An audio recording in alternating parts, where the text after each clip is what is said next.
자, 참지 마라 한동훈. 좀 우리 진짜 참으면 안 돼. 우리 열심히 응원하고 있잖아. 자, 한동훈에게 사실 노골적으로 당대표 사퇴해라라는 메시지를 지금 윤석열이 보낸 것 같다. 왜? 오늘 저녁에 사실 그 만찬 이제 보도가 될 텐데 이 만찬에 사실상 독대를 거부했습니다. 윤석열이. 아직 사퇴하면 안 됩니다, 한동훈. 이 정도 할 일이 많아요. 네. 끝까지 좀 잘 우리가 좀 이렇게 어버버버 해서 이제 가야죠. 예. 네. 홍철호 정무수석이 서범수 사무총장을 만나서 야 윤석열 한동훈 독대 불가하다라고 전달을 했다고 해요. 사실 이것도 어떻게 보면 좀 기분 나쁜 거죠. 좀 대표를 직접 만나서 좀 면이 구겨지지 않게 할 수도 있는데 사무총장을 거쳐서 이렇게 전달을 했다는 건 사실 이것도 한번 매기는 거라는 생각이 듭니다.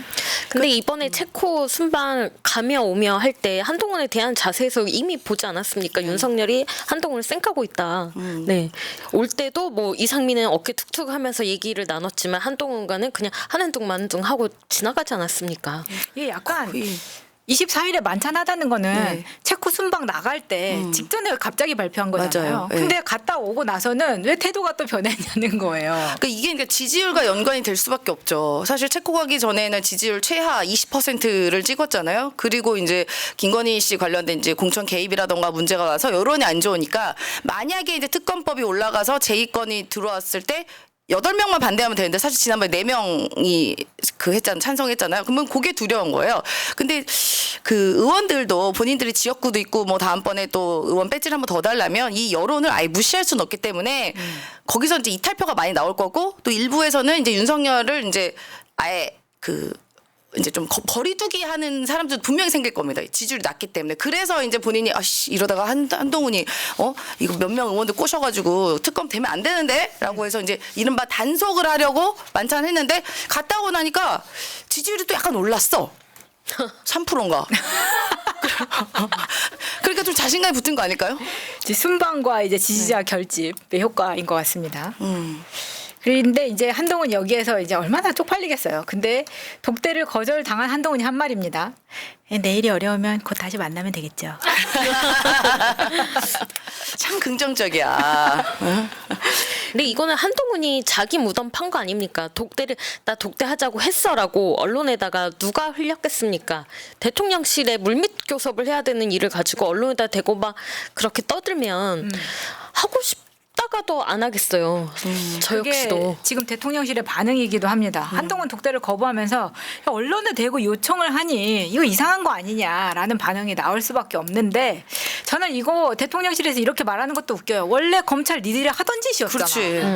맨날 하는 짓이죠. 그래서 피의사실 공표 그렇게 하지 말라 그래도 언론에다 계속 불어주고 하던 짓거리 지금 한동훈이 하겠다는데 왜 이제 와서 불만이야. 어차피 같은 뿌리에서 나와서 니네 하는 짓 똑같이 하는 거야 그냥. 그러니까요. 그 생각이 들더라고요. 자, 이 대통령실의 반응을 좀 보겠습니다. 언론에다 대고 또 대통령 협박했다. 이런 말이 나오는 뭔 협박을 거예요. 해. 아니 뭐 만나자고 한 게 협박입니까? 그러면요 뭐 보자고 할 수도 있는 거지. 아니 근데 원래 같은 집권당의 대통령이고 집권당 대표면요 그냥 수시로 다 만나는 거예요. 그러니까. 수시로 만나 그냥 뭐 만나자라고 안 해도 그냥 언제든지 툭툭 가가지고 번개처럼 만나기도 하고 따로 보기도 하고 뭐 아니면 단체 의원 지도부끼리 보기도 하고 일상화되어 있는데 이게 바로 이제 윤석열 대통령이 얼마나 자른가를 알 수가 있죠 저희가. 그러니까 대통령을 할 수 있는 그릇이 안 되는 게 보이잖아요. 그러니까 내가 보기 싫고 하기 싫으면 그냥 난 안 해.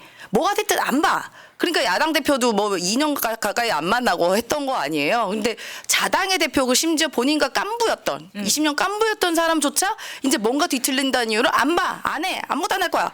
꺼져 뭐 이런 거 아닙니까? 진짜 잘 알아요. 대통령실이 화난 이유가 대통령실에 독대를 하겠다라는 메시지가 오기 전에 언론 보도가 터졌을 수도 있지 않겠습니까? 그러면 화날 수 있죠. 근데 이제 윤석열이 대노를 했다는 이유는 야, 이 한동훈 이것 때문에 자기 체코의 성과가 묻힌다는 거예요. 그게 다행 아닙니까? 아니 묻혀서 다행인지 그거 제대로 알려지면은 사실상 그 체코 협상 제대로 된 것도 아니고 그러니까. 우리가 이제 그 뭐 잭팟도 아니고요. 뭐 6조 정도 된다는데 뭐 그거 갖고 무슨 본인들이 하는 게 더 민망한 수준이지. 아니, 그 덮인 게 체코의 다행이지. 성과가 뭐냐고 그 도대체. 성과가 네. 아직 성과- 해결된 거 아무것도 없어요. 성과 있죠. 사기꾼을 지웠죠. 그 일간지에 나온 거 여사에 대해서 일간지에 체코 나온 거. 언론에 대대적으로. 우리가 할 수 없는 말을 체코에서 해준 거. 진짜 사실은 이번 오히려 한동훈한테 고마워해야 고마워야지. 되는 거 아니냐. 고마워야지. 독대로 덮어지고 있다. 그지 우쭈쭈 잘한다 해줘야지. 그렇습니다. 근데 이게 지금 처음이 아닌 것 같아요. 제가 봐도 사실은 검찰에 있을 때 둘이 똑같이 하던 짓이긴 하지만 네. 지금 입장이 달라진 입장에서는 위치에서는 이제 한동훈이 이런 식으로 언론 플레이를 해서 매긴 게 한두 번이 아니다. 잘 찾아보면은 이전에 김경수 복권에 대해서 맞아요. 윤한 갈등을 한번 일으킨 적이 있었어요. 갑자기 한동훈이 나는 복권 반대했었어. 라고 되게 치사하게 혼잣말을 또 했잖아요. 이게 뭐 대통령실에 이야기를 한 게 아니라 나는 반대했었는데 라고 이제 언론에 흘리면서 대통령실에 뒤통수 치는 격이 돼버린 겁니다. 그렇죠. 그리고 뭐 사실 김건희 씨 디올백 같은 경우에도 앞에서는 뭐 국민 정서와 다르다라고 얘기는 하고 실제로 뒤에서는 아무 짓도 하지 않았고 최혜병 문제도 뭐 제3자 특검 막 앞에서 나불나불 하다가 뭔가 할 것처럼 지금 와서 민주당에서 그럼 제3자까지 우리 해줄게 하면은 그걸 방패 삼아 오히려 자기가 이용하면 되는데 그것도 민주당 거는 그 내가 원하는 게 아니에요라고 하고 한 발 빼는 것. 그러니까. 전형적으로 그 모습이 드러난 겁니다. 급하면 민주당에서 하라고 해서 만들었는데 또 뭐 했던 내용이 다르다. 근데 내용이 다르다라는 게 말을 한 적이 없어요. 내용에 대해서 한동훈은 어떻게 다를 수가 있습니까? 맞아요. 말을 한 적이 없는데. 네. 맞아요. 그리고 또 하나가 한동훈이 의대 증원 유예 제한한 거. 이것도 혼자 페이스북에다가 혼자 급발진이야 그냥. 나는 의대 증원 유예를 제한하는데 뭐 이렇게 또 소심하게 페이스북에 막 썼지만 네. 이것도 언론에 대대적으로 보도가 되니까 야 우리랑 고치지도 않은 이야기 가지고 네가 이렇게 말하면 우리는 거부 또 이렇게 될 수밖에 없는 상황을 또 만들었어요.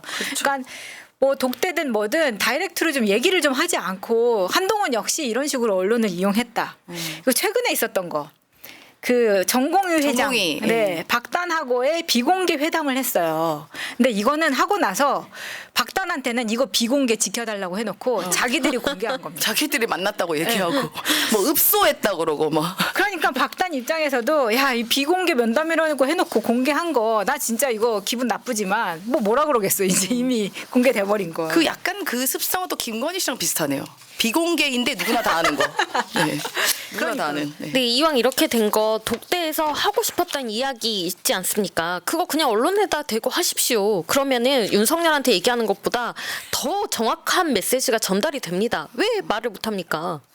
아니 그리고 한동훈이 계속 이런 식으로 언론을 이용을 하는 데에는 본인들도 많이 하던 패턴이니까 대통령실도 지금 그래서 언론에 대고 대답을 하고 있는 거잖아요. 그렇죠. 한동훈은 데려다가 조인트까지는 못하고 지금 사실 민주당만이 민생을 지키고 있는 거지. 맞습니다. 여당과 대통령실은 계속 자기들끼리 멱살 잡고 싸우는 거 말고 뭘 하고 있느냐. 맞아요. 국민은 죽어나가고 있다. 이런 면에서 이 두 부류는 정말 비판받아야지 마땅합니다. 너무 이게 그 우리가 정작 중요한 문제들 예를 들어 지금 의료 대란이라던가 그다음에 뭐 최혜병 문제라던가 지금 공천 개입이랑 너무 많아요. 또 민생이 어려운 것도 있고 뭐 이거에 대한 좀 생산적인 논의가 돼야 되는데 여기서 누가 삐졌니 누가 안 만나니 누가 먼저 언론에 흘렸니 이런 거 너무 소모적이잖아요. 우리가 그걸까지 알아야 됩니까? 그렇게 네. 말이에요. 하지만 우리는 지금 한동훈을 응원해야 되기 때문에 한동훈 좀 당당하게 나가십시오. 지금 차기 대권을 노리는 거 아닙니까? 차기 대권을 노리려면 더 세게 얘기해야죠. 그래서 정말 말뿐이라 하더라도 언론에 대고 더 크게 얘기하고 계속 대통령실과 적대적으로 행동하십시오. 그래야 국민의힘 내에서 대통령실 과는 좀 등을 쥐고 싶은 사람들, 윤석열을 버리고 싶은 사람들이 앞으로 있을 특검에서 다시 특검 제2 요구안이 올라올 때 찬성하지 않겠습니까? 그러면 한동훈은 펄펄 날 수 있습니다. 좀 자신감을 갖고 맞아요. 뽕도 좀 큰 거 쓰고 지금도 이미 큰 것 같던데. 굽도 좀 더 높은 거 과감하게 신고 그래도 괜찮습니다. 네, 이거 날씬하시니까 뭐 이렇게 더 어깨 뿜뿜 하셔도 돼요. 괜찮아요. 멋있어요. 저 진짜 멋있다고 생각합니다. 네, 진짜 멋있다 생각해요. 그리고 본인이 또 막 자기 처지 이재명 대표랑 만났을 때 뭐 제가 처지가 그래서 뭐 이랬다고 하잖아요. 약간 네. 불쌍하게. 그러니까 이재명 대표는 또 얼마나 안쓰러워 보였을까. 한동훈 대표가 뭐 그런 생각도 들면서 본인이 처지를 탓하기 전에 뭔가 당에서 어쨌든 압도적으로 대표가 됐으면 진짜 카리스마를 갖고 딱 밀어붙이고 윤석열 대통령과 들이받고 김건희 씨도 하고 특검합니다. 믿음을 줘야지 의원들도 따라가지 않겠어요? 내가 여기 따라가도 믿을 수 있겠는데? 한동훈 뒤에 숨으면 윤석열이 뭐라고 해도 우리가 숨을 수 있겠나? 믿음을 줘야 의원들이 따르려 거기서 할까 말까 하면 어떻게 믿습니까? 못 믿죠. 그러니까. 네. 그 할 말을 다 하면 보정속옷을 하지 않아도 정말 우람해 보입니다. 당당한 태도가 사람을 커 보이게 만드는 거거든요. 그러면 그 아이템들 다 착용하지 않아도 인간 한동훈을 보여줄 수 있습니다. 아예 보정속옷 아니에요. 그러니까 그냥 원래 약간 근육질, 마른 근육질, 가빠 있는 근육질.